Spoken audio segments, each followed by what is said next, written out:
मैं रजत कलसन एडवोकेट। आज हम लोग अग्रोहा मेडिकल कॉलेज में हैं और अग्रोहा मेडिकल कॉलेज में आने का कारण ये है कि फतेहाबाद के ही एक गांव जांडली कला में बता दे क्यों है बताओ। शाम के टाइम जब हम पानी लेने जाते हैं तो वहाँ वे दारू पी के बाइक लेके इधर उधर गाली बकते रहते हैं कि गांव में वो लड़के छेड़खानी करते हैं। करते हैं सर। क्या आप पुलिस में बयान दोगे इस बारे में? हाँ, दे देंगे सर। बेटे तेरे को ही पता है गांव में वो लड़के छेड़खानी करते हैं? आप पुलिस में बयान दोगे इस बारे में? डरोगे तो नहीं?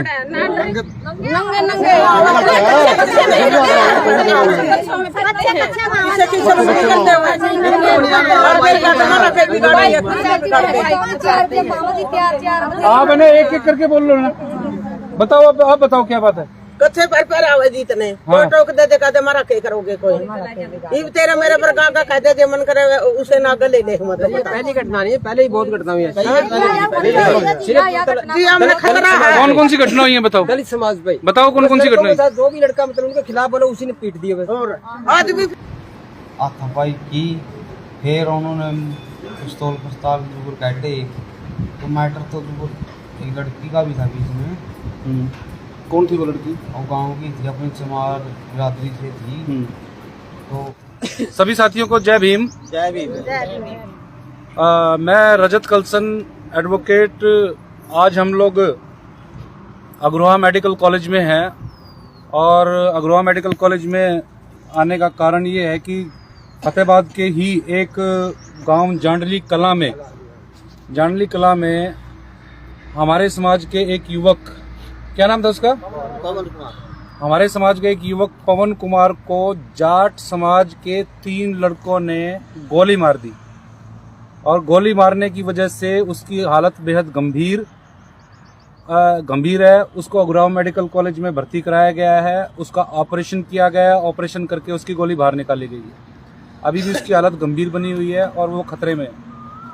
इस मामले में भूना थाने में लड़के के बयान पर दफा 307 आईपीसी और आर्म्स एक्ट और SC/ST एक्ट की धाराओं में मुकदमा भी दर्ज किया गया।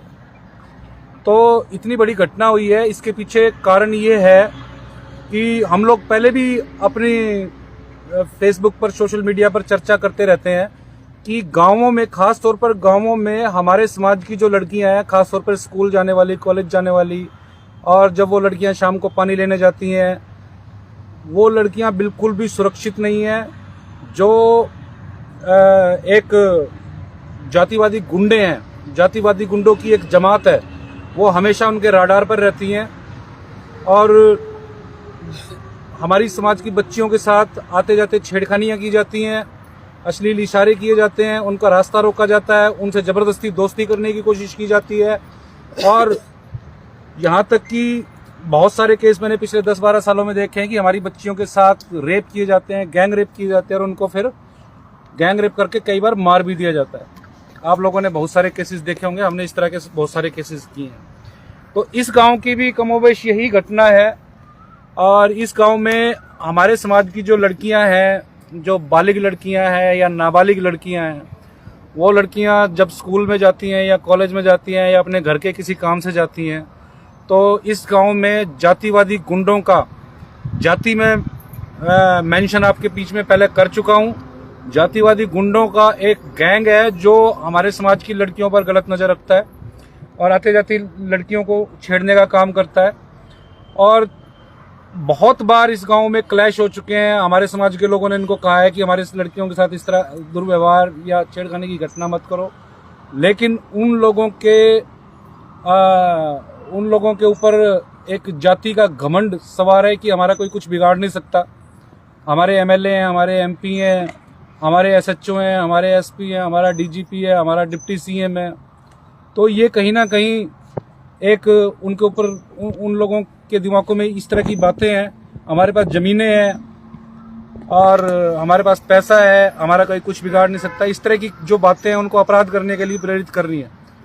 तो जो ये घटना है, फिलहाल ये जो घटना है, इस घटना में भी जो पवन था जिसको गोली मारी गई है, उस को इसलिए गोली मारी गई है कि समाज की लड़कियों को वो लड़के सरेआम छेड़ रहे थे और इसने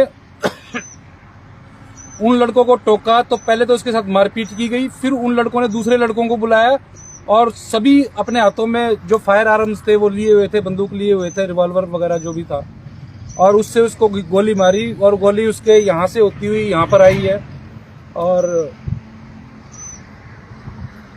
यहाँ पे तुरंत उसको अग्रवाल मेडिकल कॉलेज में भर्ती कराया।